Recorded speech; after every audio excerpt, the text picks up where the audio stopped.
तो दरभंगा के ललित नारायण मिथिला विश्वविद्यालय के वीसी सुरेंद्र प्रताप सिंह को बेस्ट वीसी का अवार्ड मिलने के बाद कई सवाल खड़े हो गए हैं। एसपी सिंह पर अनियमितता के आरोप के साथ उनकी नियुक्ति पर भी सवाल खड़े हो गए।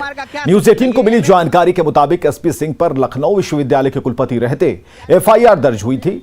नियुक्ति में धांधली के आरोप में लखनऊ के हसनगंज थाने में 420, 468 और 471 की धाराओं के तहत मामला दर्ज किया गया था। हमारे सहयोगी रवि एस नारायण की रिपोर्ट देखिए।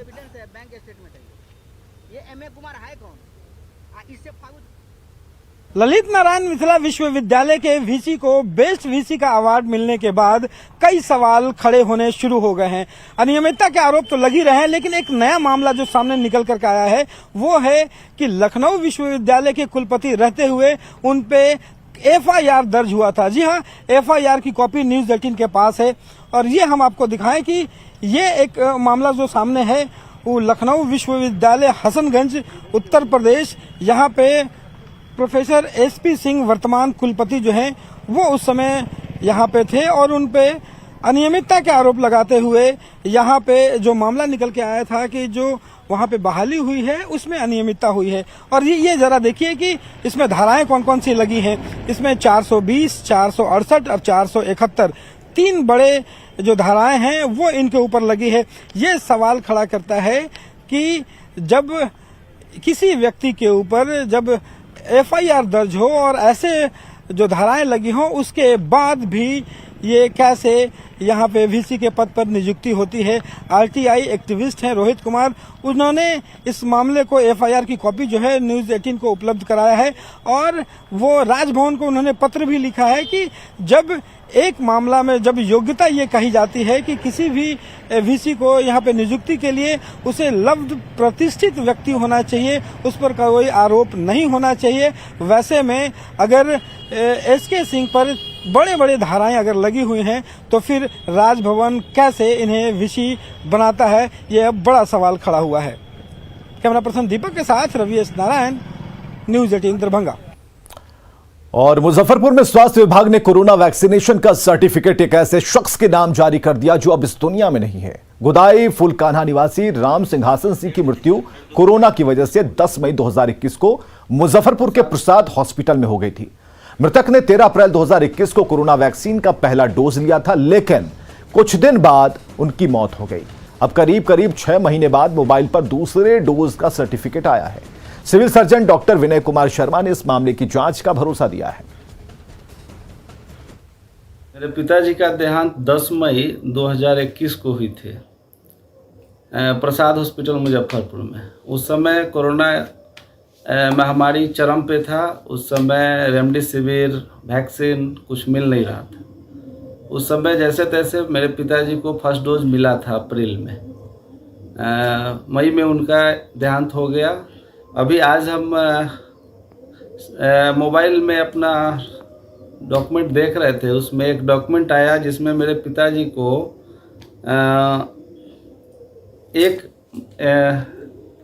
एक नवंबर को दूसरा डोज मिला है। सेकेंड डोज का सर्टिफिकेट तभी पहुंचेगा जबकि किसी को वैक्सीन लगती है और वैक्सीन लगने के बाद जो है वेरीफायर जो है उसके नाम, उसके आईडी नंबर और जो है मोबाइल नंबर को डालता है, उसका वैक्सीनेटेड शो करता है, उसके बाद पहुंचता है। ये किस प्रकार की घटना है मुझे मेरे संज्ञान में नहीं है, अभी आपके द्वारा बताया गया। तो मेरे पास अगर डिटेल आएगा तो मैं इसकी जांच करवा लूँगा, क्योंकि यह प्रैक्टिकली नहीं संभव है। क्योंकि उस व्यक्ति की अगर मृत्यु हो गई है और उनका आईडी नंबर नहीं आया तो फिर चल ही नहीं सकता है किसी भी हालत में।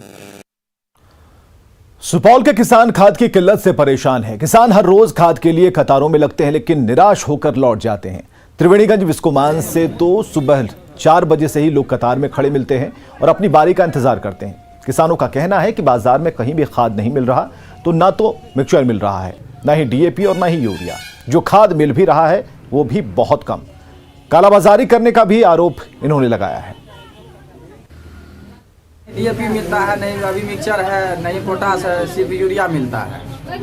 बाजार में नहीं मिलता है खाद? बाजार में भी सर नहीं मिलता है, दुकान वाले भी नहीं देता है। क्या करेंगे सर, परेशानी है। ईटा जो लगाए हुए, ईटा क्यों लगा हुआ है? ईटा सर बोल रहा है कि ईटा लाइन में लगाए हैं डीएपी के लिए, लेकिन डीएपी गोदाम में नहीं है।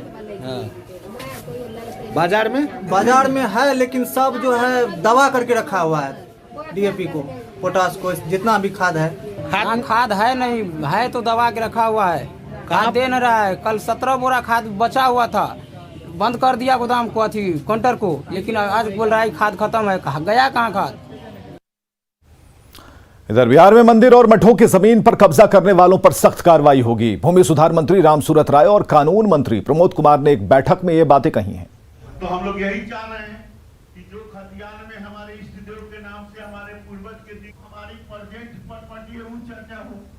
मंदिर की जमीन है, वह सेवैत को अधिकार नहीं है जमीन बेचने का। वह मठ मंदिर की ही जमीन रहेगी। सेवैत का अधिकार है सेवा करने का।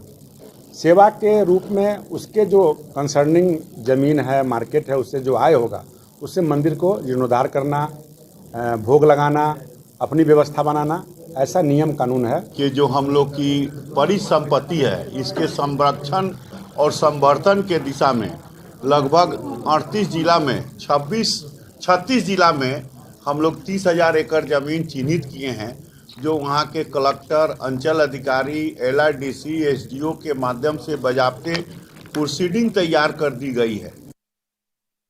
औरंगाबाद के मदनपुर में नक्सलियों के तांडव के बाद पुलिस ऑपरेशन मोड में है। नक्सल प्रभावित इलाकों में पुलिस बल के साथ सीआरपीएफ की टीम सर्च ऑपरेशन चला रही है। हालांकि अब तक सर्च ऑपरेशन के दौरान सुरक्षा बलों को कोई खास सफलता नहीं मिली, लेकिन नक्सलियों के हर संभावित ठिकानों की गहनता से जांच की जा रही है।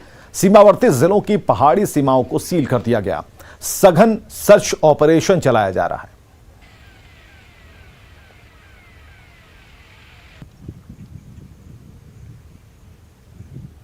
पहले से भी चले जा रहे हैं और बंद को देखते हुए और अभियान तेज कर दिया गया है। किसी की गिरफ्तारी भी हुई है इसमें? अभी तक तो नहीं हुआ। कुछ पोस्टर वगैरह, कोई आपत्तिजनक सामान बरामद वगैरह होने की? सर चल रहा है, बताएंगे उसको। जमीन के लिए पूर्णिया के रूपसपुर खगहा गांव में बिहार का पहला नरसंहार 22 नवंबर 1971 को हुआ था और इस गांव में 14 आदिवासियों की गोली मारकर और जिंदा आग में जलाकर हत्या की गई थी। घटना को 50 साल हो गए, लेकिन इसके जख्म अभी भी हरे हैं। गांव में एक शहीद स्मारक बना है जिसमें सभी 14 लोगों के नाम हैं। लोगों की माने तो इस मामले में अधूरे इंसाफ की टीस अभी भी है। मैं अभी मौजूद हूँ धमदाहा अनुमंडल के रूपसपुर आदिवासी टोला में, और यह वही टोला है जहाँ पे कि आज से 50 साल पहले बिहार का पहला नरसंहार हुआ था। और ये वही स्मारक है। आप देख सकते हैं कि इसमें लिखा है 22 नवंबर 1971 में शहीदों के नाम, 14 शहीदों का नाम इसमें दिया हुआ है। ये 14 लोगों की उस टाइम में निर्मम हत्या हुई थी और ये जमीन विवाद को लेकर बिहार का पहला नरसंहार था। हमारे साथ यहाँ के कुछ ग्रामीण हैं, उस घटना के प्रत्यक्षदर्शी भी हैं। आइए इन लोगों से बात करते हैं कि क्या हुआ था उस टाइम में और उसके बाद फिर क्या हालात है आज। क्या नाम हुआ आपका? श्री लखना मुर्मू। अच्छा, जिस टाइम में ये घटना हुई थी आप थे उस टाइम? हाँ थे हम। क्या हुआ था? जमीन विवाद हुआ था। घटना मतलब सब जो है पूरा इकट्ठा जमा हो गया लोग, और सब लोग जमा होकर सबको मैंने पूरा घेर दिया गाँव। हम लोग शहीद दिवस मनाते हैं। कल जो चंदुआ है रूपसपुर में जो 14 आदमी जो मरा था ना, भैया हम लोग हर साल 22 नवंबर को मनाते हैं। हम लोग पहुँच नहीं सके डर से, इसीलिए वह एक तरफा हुआ डिग्री करके वो लोग बैठ गए। इन लोगों को इंतजार है कि उस घटना का इंसाफ मिले। कुमार प्रवीण, न्यूज़ 18 पूर्णिया। और अब बात पंचायत चुनाव के 8वें चरण के मतदान की।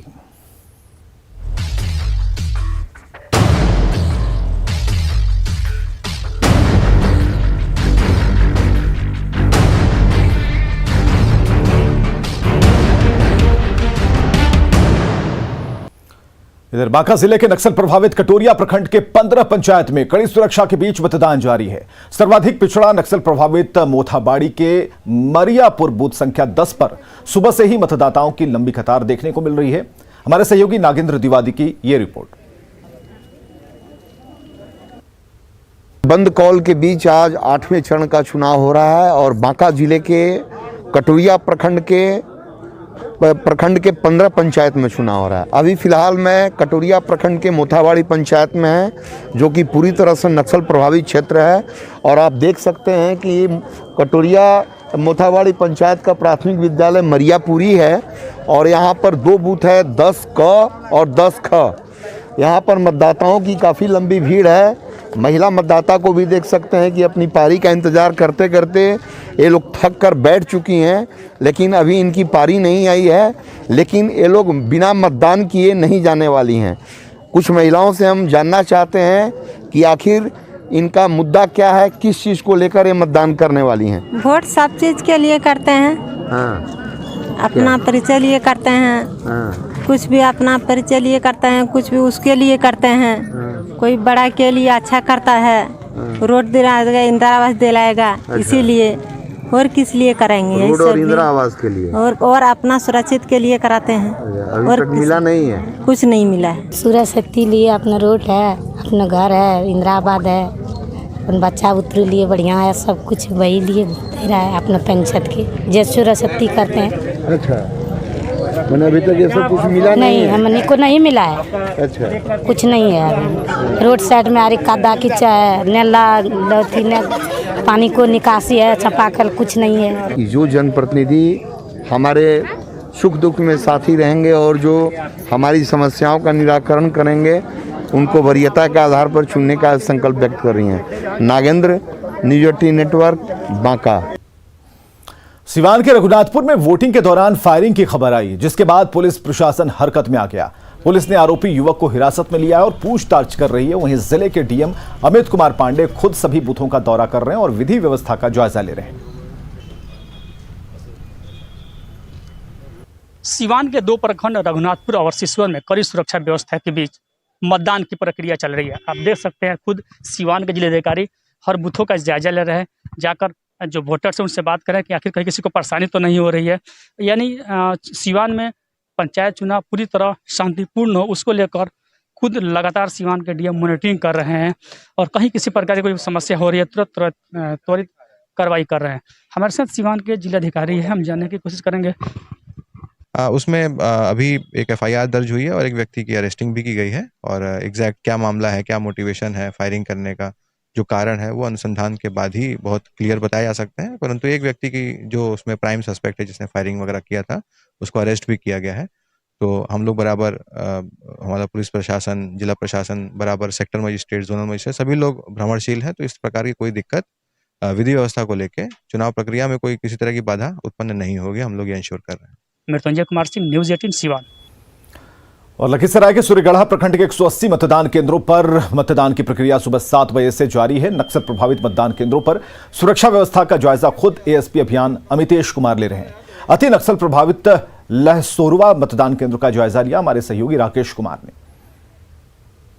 सूर्यगढ़ा प्रखंड के 13 पंचायत में चुनाव की प्रक्रिया सुबह 7 बजे से शुरू है और आज कुल 180 मतदान केंद्र पर 95,000 मतदाता अपने मताधिकार का प्रयोग करेंगे और लगभग 58 मतदान केंद्र ऐसे हैं जो कि नक्सल प्रभावित है। इस वक्त हम मौजूद हैं लहसोरवा मतदान केंद्र पर। यहाँ आप देख सकते हैं खुद लखीसराय एएसपी अभियान यहाँ पे मौजूद हैं और सुरक्षा व्यवस्था का जायजा ले रहे हैं।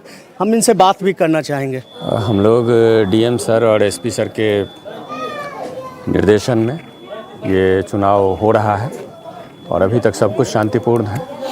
सारे जगह पे फोर्स मौजूद है और कहीं से कोई दिक्कत नहीं है। हम लोग अभी घूम ही रहे हैं। नक्सली बंदी का आह्वान भी किया है इसमें और उसके मद्देनज़र भी लगातार फोर्सेस का ऑपरेशन चल रहा है। ये ऑपरेशन अभी चलता रहेगा और जो भी संदिग्ध हैं, संदिग्ध जगह है, उन सब पर हम लोग छापामारी भी चला रहे हैं। पहाड़ी इलाकों में भी सर्च, पहाड़ी इलाकों में, जंगली इलाकों में भी लगातार कॉम्बिंग ऑपरेशन चल रहा है। तो आपने सुना, ये थे एएसपी अभियान अमृतेश कुमार। इन्होंने बताया कि चुनाव को शांतिपूर्ण करवाने को लेकर सुरक्षा व्यवस्था का पुख्ता इंतजाम किया गया है। राकेश, न्यूज 18 लखीसराय। समस्तीपुर जिले के विद्यापति नगर प्रखंड में पंचायत चुनाव के दौरान एक खूबसूरत तस्वीर कैमरे में कैद हो गई। एक बेटा अपनी बुजुर्ग मां को साइकिल पर बिठाकर मतदान केंद्र पहुंचा। हरपुर बोछा पंचायत के बूथ संख्या 109 पर बुजुर्ग महिला ने अपने मताधिकार का इस्तेमाल किया। हरपुर बोछा पंचायत के बूथ संख्या 109 का जायजा लिया हमारे सहयोगी मुकेश कुमार ने। पंचायत चुनाव के दौरान जनता अपने पंचायत की सरकार चुनने के लिए मतदान कर रहे हैं। इस दौरान एक खूबसूरत तस्वीर सामने आई है जहां पर एक वृद्ध मतदाता, करीब 78 साल इनकी उम्र हो गई है। इनका पुत्र साइकिल से इन्हें लेकर के यहाँ आए और ये मतदान की प्रक्रिया में भाग ले और जिसके बाद इन्हें अब घर ले जा रहे हैं। और हम इनसे सीधा बात करेंगे कि चाची की नाम भेल अहाँके? सीता देवी जी नाम? हाँ, सीता देवी। सीता देवी। वोट कऽ देलियै? हाँ। कथी ला वोट केलिए हम? कऽ देलिए वोट मुखिया जी के विकास करथिन ओहि ला आर कथी। तो और लोग के की कहै छियै जे घर में छथिन हुनका की कहै लए चाहै छियै? अपना अपना मन से वोट देते। वोट दै लए कहै छियै? हाँ। ये नज़दीक में ही है, ज़्यादा अच्छा नज़दीक तो ही ये है। चल नहीं पाती हैं। अच्छा, इनको आँख से भी कम दिखाई देता है। आँख से भी कम दिखाई देता है, इसीलिए इनको साइकिल पर लेके आए। निश्चित रूप से जो मतदाताओं में उत्साह है, कहीं ना कहीं ये एक अच्छी तस्वीर है। और जिस तरह से लोग मतदान केंद्र पर पहुंच रहे हैं, खासकर वृद्ध मतदाता, वो मतदाताओं में उत्साह बढ़ाने वाली है। Mukesh Kumar, news 18 network, Samastipur. भारत के अपने शॉर्ट वीडियो शेयरिंग ऐप चिंगारी ने क्रिप्टो सोशल टोकन गारी के साथ क्रिप्टो करेंसी बाजार में धमाकेदार कदम रखा है।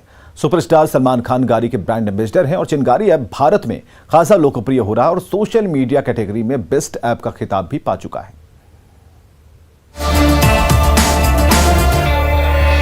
2020 में #वोकल फॉर लोकल ये कैंपेन शुरू हुआ, जिसमें हम सभी क्रिएटर्स ने देसी ऐप्स को सपोर्ट करने के लिए बहुत सारे वीडियोस बनाए। पर प्लेटफॉर्म्स तो काफ़ी पॉपुलर हुए, एज अ क्रिएटर हमारी ग्रोथ काफ़ी एवरेज रही। ओनली चिंगारी इज़ द प्लेटफॉर्म जहाँ पर क्रिएटर्स के लिए कुछ अलग ही प्रोग्राम शुरू किया, वो भी मोनेटाइजेशन जैसी मोस्ट इम्पॉर्टेंट चीज़ को लेकर। गारी टोकन की वजह से क्रिएटर्स को गवर्नेंस पावर मिल रही है। हमारा कंटेंट जितना बेहतरीन होगा, हमें सीधा फ़ायदा होगा। अगर हमारा कंटेंट वायरल होता है, दैट मीन्स हमें जो फ़ायदा होगा वो भी ज़्यादा ही होगा।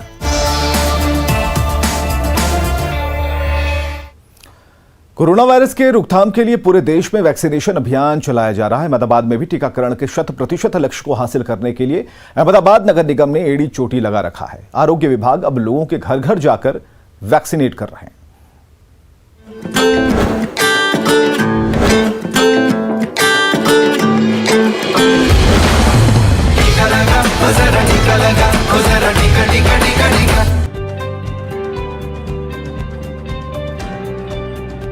अहमदाबाद गुजरात का पहला ऐसा नगर निगम बन गया है जहां पीएम मोदी के हर घर दस्तक अभियान के आह्वान के बाद आरोग्य टीम लोगों का घर घर जाकर वैक्सीनेशन कर रही है। अहमदाबाद नगर निगम की कोशिश है कि जल्द से जल्द अहमदाबाद में 100% वैक्सीनेशन को सुनिश्चित किया जा सके। इस विशेष वैक्सीनेशन अभियान के दौरान स्वास्थ्य विभाग की टीम को किसी तरह की परेशानी न हो, इसके लिए आरोग्य विभाग सर्वे के बाद घरों के बाहर X और P का मार्क लगा रहा है, जिसमें X का मतलब है परिवार का टीकाकरण नहीं हुआ है, जबकि P का मतलब परिवार ने वैक्सीनेशन करवा लिया है। इस मार्ग के जरिए स्वास्थ्य विभाग की टीम बिना परेशानी के ज्यादा से ज्यादा टीका लेने के योग्य लोगों तक पहुंच पा रही है। माननीय प्रधानमंत्री जी के अंतर्गत जो घर घर दस्तक की बात चल रही है, उसके अंतर्गत हमने ये वैक्सीन की मुहिम चालू की है। जिनके घर वैक्सीन देते हैं वहाँ पी लिखते हैं, मतलब कि वहाँ पे हमने वैक्सीन कर दिया है। और जहाँ पे वैक्सीन नहीं हुआ या तो वैक्सीन अंतर्गत कोई व्यक्ति बाकी रह गया है, वहाँ पे हम X लिखते हैं। अहमदाबाद नगर निगम की योजना दिसंबर तक शहर में 100% वैक्सीनेशन करने का है। आंकड़ों के मुताबिक अभी अहमदाबाद में करीब 9 लाख लोग ऐसे हैं जिन्होंने वैक्सीन की दूसरी डोज नहीं ली है। इसी को ध्यान में रखते हुए अहमदाबाद नगर निगम ने ये खास योजना बनाई है ताकि अहमदाबाद नगर निगम की हद में आने वाली शहरी इलाकों में जल्द से जल्द 100% टीकाकरण का लक्ष्य हासिल किया जा सके। ये अहमदाबाद म्यूनसिपल कॉरपोरेशन की एक मुहिम है कि दिसंबर तक ये पूरी कार्यवाही खत्म कर दी जाए। हर एक जोन में, हर एक वार्ड में पूरी वैक्सीनेशन 100% हो जाए, इसलिए हमने ये घर घर दस्तक कार्यवाही शुरू कर दी है। कोरोना की दूसरी लहर ने गुजरात के कई शहरों में जमकर कहर बरपाया था। अहमदाबाद भी उनमें से एक था। यही वजह है कि इस बार अहमदाबाद नगर निगम वैक्सीनेशन को लेकर कोई ढिलाई नहीं बरत रहा। उम्मीद है स्वास्थ्य विभाग और अहमदाबाद नगर निगम की ये कोशिश रंग लाएगी। Bureau report, news 18 network.